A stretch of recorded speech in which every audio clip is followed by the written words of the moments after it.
Mis padres no me visitan tras mi accidente, pero vienen al hospital para que pague la fianza de mi hermano. Mi nombre es Mariana, tengo 25 años, y hace unas semanas mi vida cambió por completo tras un accidente automovilístico. Volvía a casa del trabajo cuando un coche me golpeó de lado con tal fuerza que el impacto volcó mi vehículo. Lo siguiente que recuerdo es estar en una ambulancia rumbo al hospital, con dolores insoportables y una sensación de confusión. Cuando desperté después de la cirugía, me informaron que tenía una pierna fracturada, 2 costillas rotas y que habían tenido que detener una hemorragia interna durante una intervención de emergencia. Fue aterrador.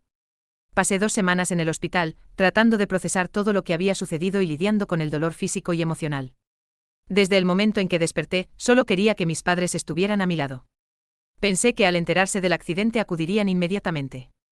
No esperaba que se quedaran conmigo todo el tiempo, pero una simple visita o al menos una llamada hubiera significado mucho. Sin embargo, los días pasaron y no aparecieron. El hospital les había informado del accidente, ya que están registrados como mis contactos de emergencia. Según el personal, mis padres fueron notificados al día siguiente de mi ingreso, pero, al parecer, respondieron con una indiferencia que dolía más que las heridas físicas. Durante los primeros días esperé pacientemente pensando que tal vez estaban ocupados o lidiando con la noticia. Pero cuando ni siquiera enviaron un mensaje de texto, su ausencia se volvió inexcusable. Por suerte, algunos amigos vinieron a visitarme y trataron de hacerme sentir mejor.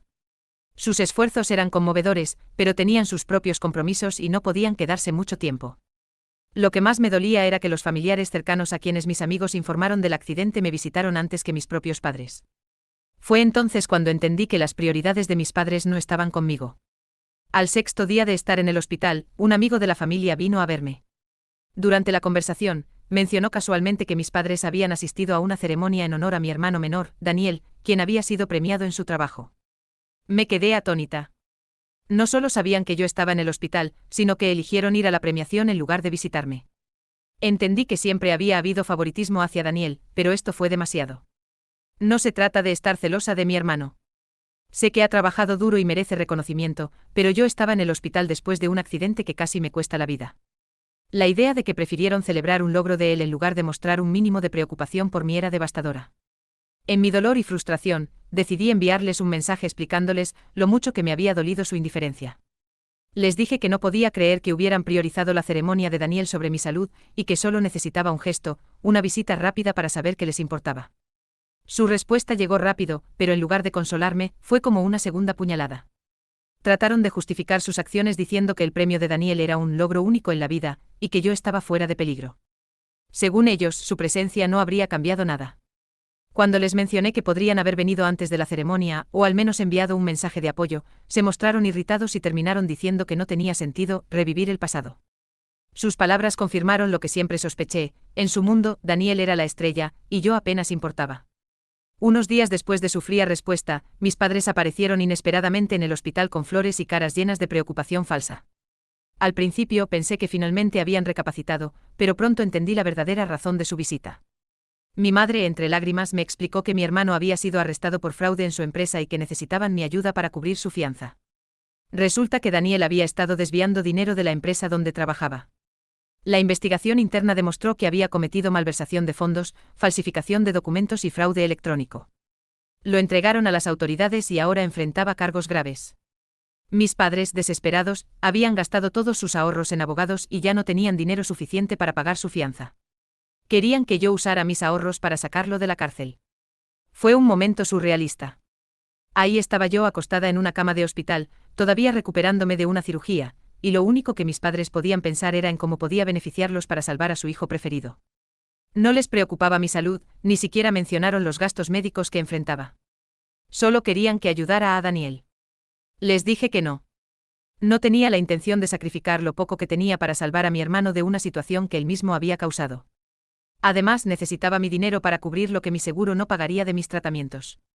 Les dejé claro que mi prioridad era mi recuperación y que no iba a ser parte de este nuevo episodio de favoritismo hacia mi hermano. Mis padres no tomaron bien mi negativa. Se marcharon furiosos, acusándome de ser insensible y vengativa. Me dijeron que era mi deber como hija ayudar a mi familia, pero después de todo lo que había pasado, no me sentía parte de esa familia. Sus palabras me dolieron, pero también me hicieron darme cuenta de que ya no quería gastar más energía tratando de ganarme su aprobación. Esa noche, mientras reflexionaba sobre todo lo sucedido, decidí que era hora de trazar límites claros. No iba a permitir que mi hermano y mis padres me manipularan más. Aunque me dolía, sabía que dejar ir esa relación disfuncional era lo mejor para mi paz mental. Por primera vez en mucho tiempo sentí un poco de alivio, como si estuviera recuperando el control de mi vida. Tras la inesperada visita de mis padres en el hospital, donde intentaron que pagara la fianza de mi hermano, me quedó claro que sus prioridades nunca habían estado conmigo. Aunque la ira y el dolor seguían presentes, traté de enfocarme en mi recuperación física y emocional. Finalmente fui dada de alta y volví a casa con la ayuda de un amigo cercano. Aunque mi cuerpo todavía estaba débil y dependía de muletas para caminar, sentí algo de alivio al salir del hospital y poder dejar atrás, aunque fuera por un momento, la tensión emocional que mis padres habían causado. No pasó mucho tiempo antes de que mis padres volvieran a contactarme. Esta vez llegaron a mi casa sin previo aviso. Mientras estaba sentada en mi pórtico aún recuperándome, vi cómo se acercaban con expresiones que oscilaban entre el enojo y la desesperación. No fue difícil adivinar que no estaban ahí para preguntar cómo estaba. Sin siquiera saludarme adecuadamente, mi madre comenzó a llorar, acusándome de ser cruel por no ayudar a mi hermano. Él es tu hermano, Mariana, y está en problemas. ¿Cómo puedes darle la espalda a tu propia familia?, repetía una y otra vez entre lágrimas. Mi padre, por otro lado, no mostró ninguna emoción más allá de la frustración. Te arrepentirás de esto, Mariana, dijo con frialdad. Cuando nosotros ya no estemos, te quedarás sola y desearás haber hecho lo correcto. Sus palabras, cargadas de reproche, no hicieron más que confirmar lo poco que les importaba mi bienestar. No estaban preocupados por mí, ni por las facturas médicas que estaba enfrentando. Para ellos, la única prioridad era salvar a Daniel, el hijo perfecto. Intentaron convencerme de que debía superar cualquier resentimiento que tuviera hacia ellos y hacia mi hermano, que esta era una prueba para nuestra familia. Pero no era resentimiento lo que sentía, era cansancio. Había pasado toda mi vida viéndolos priorizar a Daniel, minimizando mis logros, mis problemas y ahora mi dolor. Decidí ponerles un límite claro. Les dije que no los ayudaría, que no era mi responsabilidad arreglar los errores de mi hermano, y que ya estaba harta de ser tratada como un recurso secundario en la familia. Mi madre lloró más fuerte, diciendo que ya habían perdido a un hijo y que ahora parecía que me estaban perdiendo a mí también. Mi padre, en cambio, estalló en furia, murmurando que no podía creer lo desalmada que era. Finalmente lograron irse, pero no sin dejarme una última puñalada emocional. Antes de marcharse, mi padre me dijo: eres una decepción para esta familia. Cuando todo esto pase, sabrás cuánto daño nos has causado. Aunque sus palabras dolieron, también me llenaron de determinación. Por primera vez en mi vida, sentí que estaba defendiendo mi dignidad, y no iba a dar marcha atrás. Poco después, el caso de mi hermano comenzó a aparecer en las noticias locales. Lo que inicialmente parecía ser un caso de fraude moderado resultó ser mucho más serio de lo que cualquiera de nosotros había imaginado. La investigación reveló que Daniel había estado desviando dinero de la empresa durante más de un año, utilizando cuentas comerciales falsas a su nombre. Además, había ayudado a otros compañeros de trabajo a ocultar dinero robado, lo que convirtió todo en un esquema masivo de fraude y lavado de dinero. Cuando la noticia llegó a mis padres, su pánico fue evidente. Durante años habían presumido del éxito de Daniel, usando sus logros como una bandera para mostrar a todos lo talentoso que era su hijo. Ahora, ese éxito se desmoronaba públicamente, y no sabían cómo manejar la vergüenza.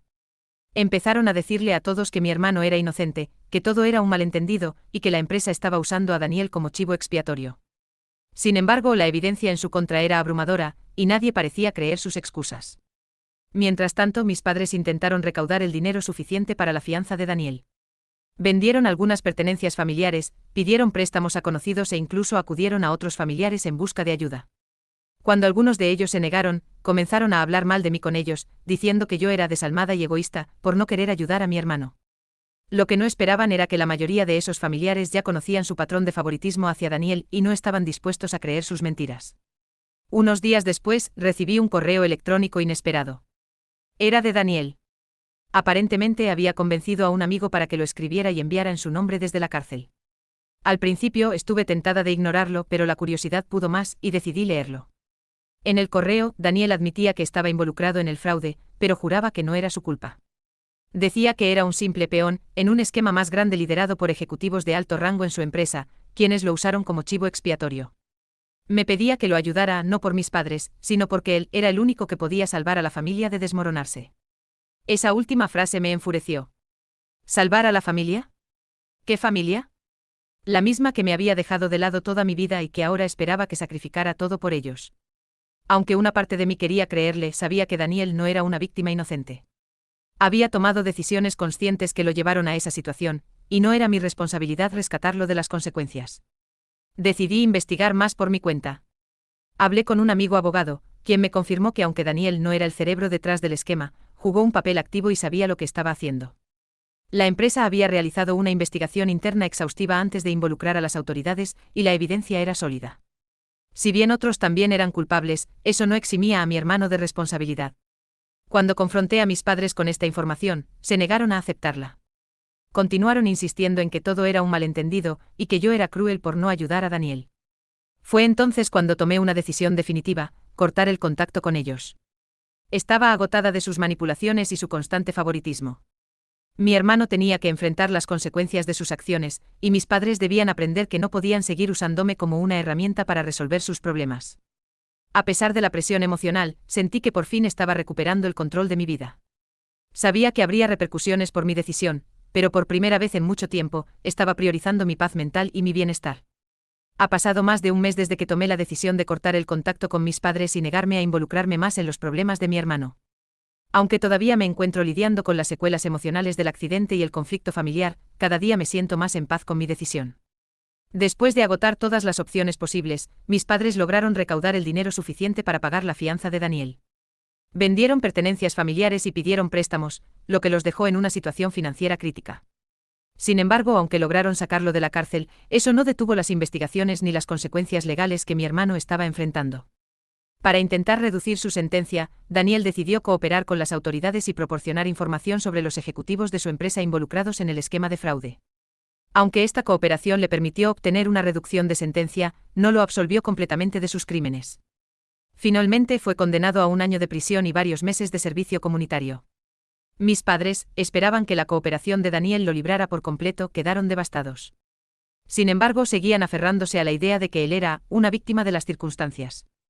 A pesar de su situación crítica, mis padres no dejaron de intentar arrastrarme de nuevo a sus problemas. En un último intento de manipulación, comenzaron a contactar a familiares extendidos y amigos cercanos para desacreditarme, pintándome como una hija egoísta que le había dado la espalda a su familia en su hora de necesidad. Aunque al principio me dolió saber que estaban hablando mal de mí, pronto descubrí que muchos de esos familiares no estaban de su lado. Al parecer, mi familia extendida ya estaba cansada de su favoritismo hacia Daniel y de su incapacidad para reconocer sus errores. Algunos incluso me contactaron para ofrecerme su apoyo, lo que fue un alivio inesperado. Mientras tanto, mi recuperación física avanzaba. Aunque todavía uso muletas y tengo molestias al caminar, me estoy acercando a una vida más normal. Retomé mi trabajo remoto y comencé a enfocarme en reconstruir mi vida emocional. He pasado tiempo con amigos que realmente se preocupan por mí, y aunque todavía me cuesta confiar en las personas, estoy trabajando en abrirme de nuevo. En cuanto a mi hermano, su vida después de la cárcel no ha sido fácil. Su nombre ahora está asociado con un caso de fraude público, lo que ha hecho que sea prácticamente imposible para él encontrar trabajo en su campo. Según me contaron algunos familiares, Daniel ha intentado culpar a mis padres por su situación, diciendo que ellos lo criaron para creer que podía tomar atajos en la vida sin enfrentar consecuencias. Aunque esa declaración podría tener algo de verdad, no exime a Daniel de la responsabilidad de sus propias acciones. Lo más sorprendente es que, según algunas fuentes, Daniel ha decidido cortar el contacto con mis padres. Al parecer, está resentido con ellos por no haber podido resolver completamente su situación legal y por no cumplir con las expectativas que siempre tuvieron hacia él. Esta ruptura familiar, aunque predecible, dejó a mis padres aún más aislados y desesperados. Ahora, miro hacia el futuro con optimismo. He aprendido que no importa cuán tóxica sea una relación, siempre tienes el poder de alejarte y priorizar tu bienestar. Mis padres y mi hermano son un recordatorio constante de lo importante que es establecer límites y no permitir que las personas te utilicen para solucionar sus propios errores. Aunque mi relación con ellos está rota, estoy empezando a construir una nueva vida, una en la que ya no tengo que pelear por su aprobación ni cargar con las consecuencias de sus decisiones. Finalmente estoy poniendo mi bienestar primero, y eso es algo que nunca más voy a sacrificar. No olvides suscribirte y comentar si tienes una historia similar o algo que te gustaría compartir. Nos vemos en el próximo video.